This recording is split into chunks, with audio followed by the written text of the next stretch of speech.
మహిళలకు ఉచిత బస్సు పథకం ఇంప్లిమెంటేషన్ సంబంధించిన కీలక అడుగు పడిగింది. ఇప్పటివరకు పెద్ద అంటే రకరకాల రూమర్స్ వచ్చాయి. కేవలం జిల్లాలకు మాత్రం పరిమితం, లేకపోతే కొన్ని బస్సులు మాత్రం పరిమితం అంటూ రకరకాల రూమర్స్ వచ్చాయి. ఆ రూమర్స్ అన్నిటి కూడా చెక్ పెట్టే విధంగా మంత్రి మండిపల్లి రాంప్రసాద్ రెడ్డి క్లారిటీ ఇచ్చారు. 6వ తారీఖు క్యాబినెట్ దీనికి సంబంధించి అప్రూవల్ కూడా రాబోతుంది.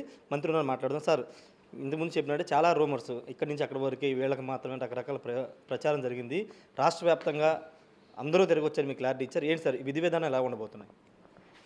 ముఖ్యంగా ఇంకా ఫ్రీ బస్ ట్రావెల్ అనేది లాంఛనమే అండి. గౌరవ ముఖ్యమంత్రి చంద్రబాబు నాయుడు గారు ముందే చెప్పినట్టు ఆగస్టు 15వ తారీఖున రాష్ట్రంలో ఉన్న మహిళామూర్తులందరికీ అలాగే ట్రాన్స్జెండర్స్కు ఈ సౌకర్యం కల్పిస్తున్నాం.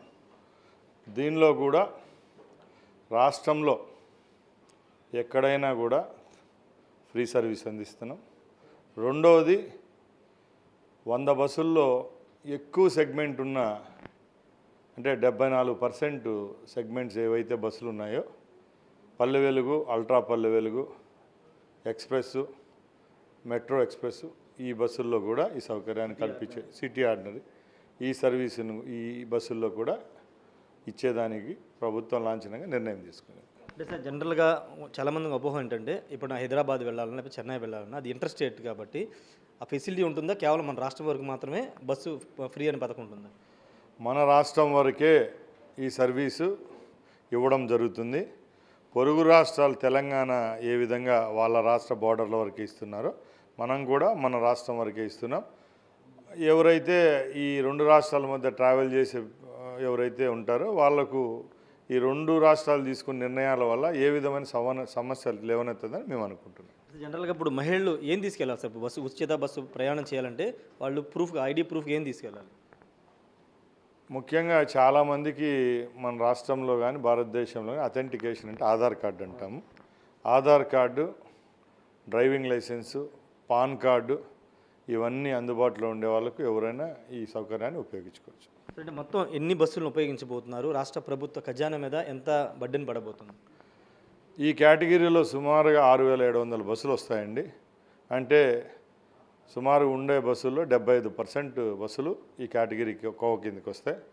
అలాగే ఇంకోటి ఏది అడిగారు అంటే ఎన్ని కోట్లు రాష్ట్ర వార్షిక ముఖ్యంగా ఎప్పుడు దీన్ని బర్డన్ అనుకోము కానీ రాష్ట్ర ప్రజలకు మేము ఇస్తున్న కానుక మహిళలందరికీ సుమారుగా 1950 కోట్లు వార్షికంగా ఈ యొక్క స్కీమ్ ఖర్చు అవుతుంది. సార్, ఇప్పుడు ఆల్టర్నేటివ్ ఇంతకుముందు మిమ్మల్ని కూడా అడిగాను. ఆటో వాళ్ళు చాలా ధర్నాలు చేస్తున్నారు. మహిళలకు బస్సులు ఇవ్వడం ద్వారా తమ ఉపాధి పోతుంది, మా పరిస్థితి ఏంటని వాళ్ళు కూడా అడుగుతున్నారు. దానికి ఆల్టర్నేటివ్ ఏమన్నా చేయబోతున్నారు? మంచి క్వశ్చన్ అడిగారండి. ఆటో సోదరులందరికీ ఒక రవాణా శాఖ మంత్రిగా ఈ ప్రభుత్వం ద్వారా ఒకటే కోరుకుంటున్నా. గౌరవ ముఖ్యమంత్రి గారు ఒకటే చెప్పారు, ఈ ఉచిత ప్రయాణం వల్ల ఏ రంగం అయితే కుదేలు పడుతుందో కొంచెం దెబ్బతింటుందో దానిలలో ఆటో రంగం ఒకటి ముఖ్యంగా ఉండేది. కాబట్టి వాళ్ళకు కూడా వచ్చే 1-1.5 నెలలోనే మంచి స్కీమ్ తీసుకొని వచ్చి వాళ్ళకు కూడా ఏ విధమైన నష్టం కలగకుండా చర్యలు అయితే తీసుకుంటారు. ఆక్యుపెన్సీ 60% మహిళకే ఉంటుందని చెప్తున్నారు. మరి మిగతా వాళ్ళు ప్రయాణించాలంటే వాళ్ళ పరిస్థితి, వాళ్ళకి ఆల్టర్నేటివ్ ఏర్పాట్లు ఏమైనా చేయబోతున్నారు? బస్సుల సంఖ్య పెంచడం ఎలాంటివి చేయబోతున్నారు? దీంట్లో 2 ఉన్నాయండి. ఉచిత బస్సు సౌకర్యం అనేది ఒకటి, కల్పన అనేది ఒకటి. రెండోది ఏపీఎస్ఆర్టీసీ అనేది ఈరోజు నిన్న పెట్టిన సంస్థ కాదు. గత 40-45 సంవత్సరాల నుంచి ఏపీఎస్ఆర్టీసీలో ఒక క్రమబద్ధతతో బస్సులు కొనుగోలు జరుగుతూ ఉంటుంది. పాత కాలం చెల్లిన బస్సులను తీసేయడం, కొత్త బస్సులను ఏర్పాటు చేసుకునేది. దానిలో భాగంగానే ఇప్పుడు మా ప్రభుత్వం వచ్చిన తర్వాత 1400 బస్సులు కొనుగోలు చేయడం జరిగింది. మా ముఖ్యమంత్రి గారు కూడా ఏపీఎస్ఆర్టీసీని ముందుకు తీసుకొని పోయేదానికి కొత్త బస్సులు కొనుగోలు, అవి కూడా ఎలక్ట్రిసిటీతో నడిచే బస్సులను తేవాలని చెప్పి ఒక సంకల్పంతో రేపు రాబోయే 2-3 సంవత్సరాల్లో కూడా సుమారు 3000 బస్సులను ఏపీఎస్ఆర్టీసీ కొనుగోలు చేయాలి. ఇంకొక ప్రశ్న, లూలు గ్రూప్కి కోట్ల రూపాయలు విలువ చేసే విజయవాడ నడిబొడ్డులో ఉన్నటువంటి గవర్నర్పేట 2 డిపో స్థలాన్ని చాలా తక్కువ రేటుకి 99 సంవత్సరాల పాటు లీజుకి ఇవ్వాల్సిన అవసరం ఉంది.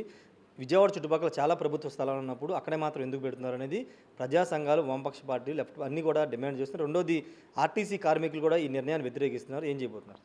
ముఖ్యంగా మేము ఒకటే చెప్తున్నామండి, ఎంతసేపు ఒక స్థలాన్ని ఒక బహుళజాతి సంస్థకి ఇచ్చినారని అందరూ అంటున్నారు. కానీ ఈరోజున్న పరిస్థితుల ప్రకారం అమరావతి నిర్మాణం జరుగుతూ ఉంది. విజయవాడలో వేలాది మంది లక్షలాది మంది నిరుద్యోగులు ఉన్నారు. వాళ్లకు వీళ్ళకు ఉద్యోగస్తులుగా మార్చే విధంగా ఉద్యోగ అవకాశాలు మెండుగా రావాలంటే ఇలాంటి సంస్థలు రావాలా. దానిలలో లూలు మాల్ కూడా ఒకటి. ఆ కంపెనీ అక్కడికి రావడం వల్ల సుమారుగా వేలాది మందికి జీవనోపాధి లభిస్తుంది. కాబట్టి దయచేసి మీరందరూ ఈ ప్రభుత్వం యొక్క సంకల్పం అర్థం చేసుకోవాల్సిందిగా కోరుకుంటున్నాను. ఫైనల్గా ప్రతిపక్షాలకు ఏం చెప్తారు? మీరు మంత్రి అయిన దగ్గర నుండి ప్రతిరోజు మిమ్మల్ని ప్రశ్న అడుగుతూనే ఉన్నారు. ఉచిత బస్సు పథకం తెలంగాణలో వచ్చి 4 రోజులు ఇంప్లిమెంట్ చేశారని కాంగ్రెస్ పార్టీ షర్మిల కూడా పదే పదే చెప్పారు. ఈరోజు పథకం ఇంప్లిమెంటేషన్ డేట్ ఖరారైంది, విధి విధానాలు ఖరారు. ఏం చెప్తారు ప్రతిపక్షం? నేను ప్రతిపక్షాలకు ఒకటే చెప్తున్నానండి, సూపర్ 6 ఇవ్వలేమని చెప్పారు. సూపర్ 6లో భాగమైన ఉచిత బస్సు లేదు లేదు లేదు అని చెప్పారు. ఇప్పుడు ఈ సౌకర్యం కల్పిస్తామని చెప్పి డేట్తో సహా కేటగిరీలతో సహా ఇచ్చిన తర్వాత ఇంకేదో ఒకటి దీంట్లో తప్పు ఎతకడం తప్పక వాళ్ళు చేసే పని ఏం లేదు. తప్పకుండా సూపర్ 6 పథకాలు అన్నీ ప్రజల్లోకి వెళ్తున్నాయి. దానిలో భాగంగానే ఈ ఫ్రీ సర్వీస్ కూడా ఈ రాష్ట్రంలో దిగ్విజయంగా ప్రారంభిస్తాం. మహిళా మూర్తులందరికీ ఇది ఒక వరం అవుతుంది. Thank you sir. ఖచ్చితంగా మహిళలకు ఒక వరంలాగా ఈ ఉచిత బస్సు పథకం అమలు కాబోతుందని మంత్రి చెప్తూ ఉన్నారు. ప్రతిపక్షాలు ఎన్ని విమర్శలు చేసినా సూపర్ 6 పథకాలు అయితే ఇంప్లిమెంటేషన్ చేయబోతున్నామని చెప్తున్నారు. రాష్ట్ర వ్యాప్తంగా మహిళలందరూ కూడా ఎక్కడి నుంచి ఎక్కడికైనా ప్రయాణం చేయొచ్చు. కాకపోతే ఇంటర్ స్టేట్ అంటే విజయవాడ నుంచే ఆంధ్రప్రదేశ్ నుంచి తెలంగాణ వెళ్ళడానికి మాత్రం అవకాశం లేదని చెప్తున్నారు. 15వ తేదీన అఫీషియల్గా దీన్ని అయితే ప్రారంభించబోతున్నారు. కెమెరా పర్సన్ సాయితో రాజేష్, బిగ్ టీవీ, అమరావతి.